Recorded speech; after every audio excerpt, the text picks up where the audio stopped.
तर मुंबई पुण्यातल्या टॉप 20 घडामोडींचा घेऊयात वेगवान आढावा।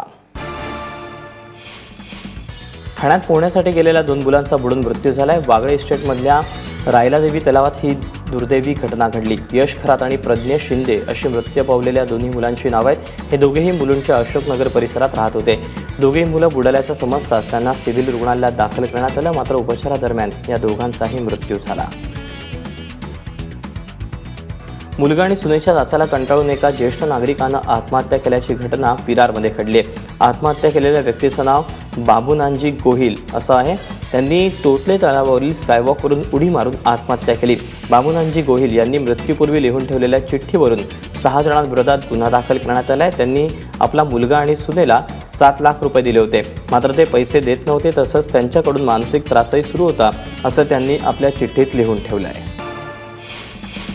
पुण्यात हातचलाखीनं सोन्याच्या दागिन्यांची चोरी करणाऱ्या सराईत चोरट्याला पोलिसांनी अटक केली।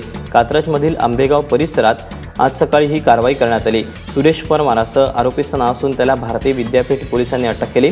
या चोरट्याकडून पोलिसांनी 21 अंगठ्या, 4 पाटल्या असा 3.5 लाखांचा सोन्याचा ऐवज जप्त केला आहे।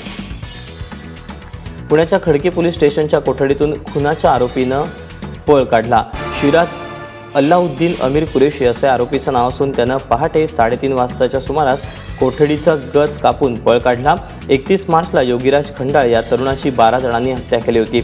या हल्लेखोरांमध्ये कुरेशीचाही समावेश होता। त्याला 1 एप्रिलला पोलिसांनी अटक केली होती।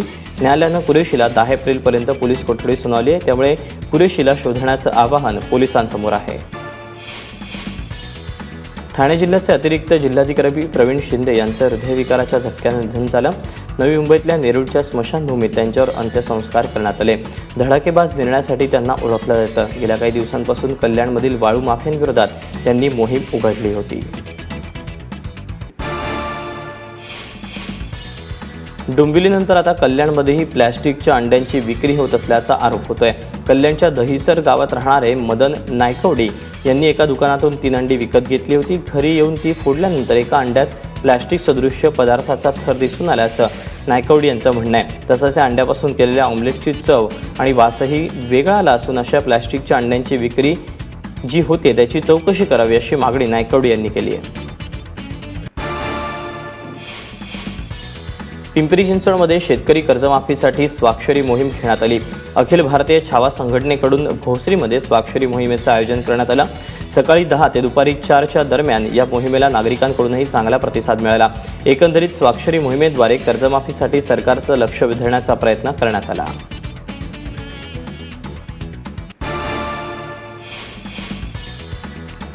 युवा सेनेच्या वतीनं नीट आणि सीईटीची सराव परीक्षा घेण्यात आली। राज्यातील जवळपास 110 परीक्षा केंद्रांवर ही परीक्षा घेण्यात आली।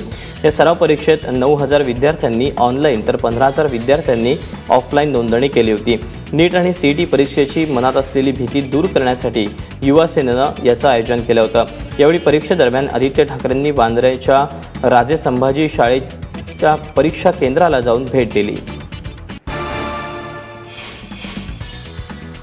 पुण्यातील कात्रजच्या उद्यानात वाघांसोबत सिंह सुद्धा पाहायला मिळाले। गुजरातमधल्या सक्करबाग प्राणी संग्रहालयातर्फे कात्रज उद्यानाला सिंहाच्या नर-मादीची एक जोडी भेट देण्यात येणार आहे।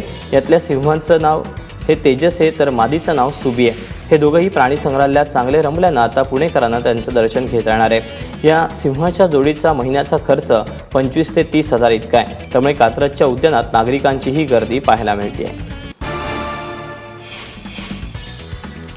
मुंबईच्या परेलमधील वेटरनरी कॉलेजमध्ये देशाच्या संरक्षणासाठी सदैव तत्पर असणाऱ्या श्वानांचा सत्कार करण्यात आला। त्यांच्या उत्कृष्ट कार्याबद्दल श्वानांना मेडल आणि प्रमाणपत्र देण्यात आलं। रॉकी आणि डॉन महाराष्ट्र पोलिसांच्या डॉग स्क्वॉडमध्ये काम करतात। रॉकी डॉबरमॅन असून डॉन जर्मन शेफर्ड ब्रीड जातीचा श्वान आहे। या दोघांच्या मदतीनं पोलिसांनी मोठ्या आरोपींच्या मुसक्या आवळल्यात। रॉकीनं 10 किलोमीटरपर्यंत शोध घेत आरोपीला पकडले तर डॉननं सुकलेल्या रक्ताच्या वासावरून आरोपीला पकडलाय। या दोघांचाही सन्मान करण्यात आला। संस्कृतीचं शहर अशी ओळख असलेल्या डोंबिवलीत पुस्तक प्रदर्शन सुरू झालं। या प्रदर्शनात वाचकांना वाचून झालेली जुनी पुस्तकं देऊन इतर पुस्तकं घेता येणार आहेत। या प्रदर्शनाला डोंबिवलीकरांनी मोठी गर्दी केली आहे। पै फ्रेंड्स लायब्ररी, टिळकनगर शिक्षण संस्था आणि डोंबिवलीकर एक सांस्कृतिक परिवार यांच्या वतीनं प्रदर्शनाचं आयोजन करण्यात आलं। या प्रदर्शनात वाचकांनी वाचून जमा केलेली 35,000 पुस्तकं उपलब्ध करून देण्यात आली।